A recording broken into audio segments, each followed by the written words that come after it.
And then another guy who people get upset when we talk about him, but we're gonna keep talking about him is Elly, man. He's on a chase right now. We spoke of a record that was broken. Well, this guy's on a chase to break a record. There is the potential we could have a 100 steal season. He has to keep going at a very torrid pace. But yeah, Elly is on pace for roughly around 100 steals, which would be the first triple digit steal guy, I believe, since 87 is what I saw. Something like that, right? But like Ricky Henderson was, he has the record from 1982, and I believe we got another triple digit guy in the 80s. So that said, it's really a question of how does Elly optimize his base running and his steal attempts to try and hit this mark. So he's at an 85.7% success rate. So that means almost 86% of the time when he attempts a steal, it converts on it essentially, which is 10 points roughly above like what you consider to be a very successful base stealer at 75%. So yeah, man, I mean, what more can you say? Yeah. Like with this guy, I don't know if we've seen anything like him since, the Ricky Hendersons of the world.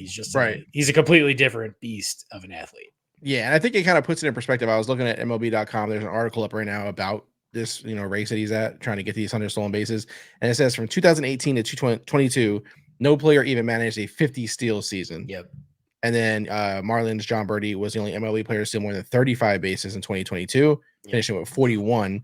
And it says two things have kind of happened that kind of help contribute to this. The MLB stepped in, with a suite of rule changes ahead of the 2023 season.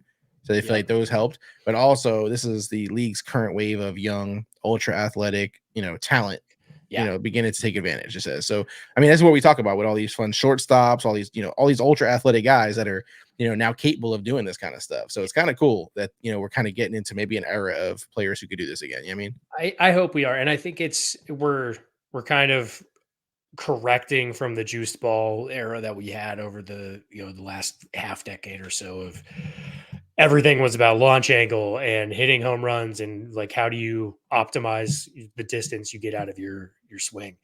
And now it's turning into, okay, you can also worry about hitting line drives, hitting balls to the gap, hitting balls down the line, which it's always been that way, but that has now become, we've recorrected, kind of come back to the mean of it's okay to get on base.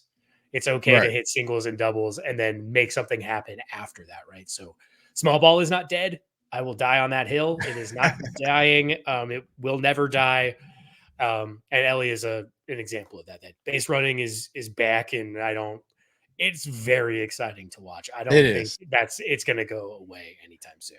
Yeah, no, and again, baseball needs everything it can. It's exciting like this, and that's why some people go, "Hey, bring the steroids back. I want to see the home runs. Like it was fun." You know what I mean? So like, honestly, if we got behind the scenes footage of guys juicing up, I'd be fine. Like, hey, like, yeah, this is my steroid regime. Like this is what I do every week when I take my steroids. Like, cool, dude. If whatever, if we're hitting 500-foot home runs as a result, sign me up. That's fine. Speaking of it, we got it. No, I'm just kidding.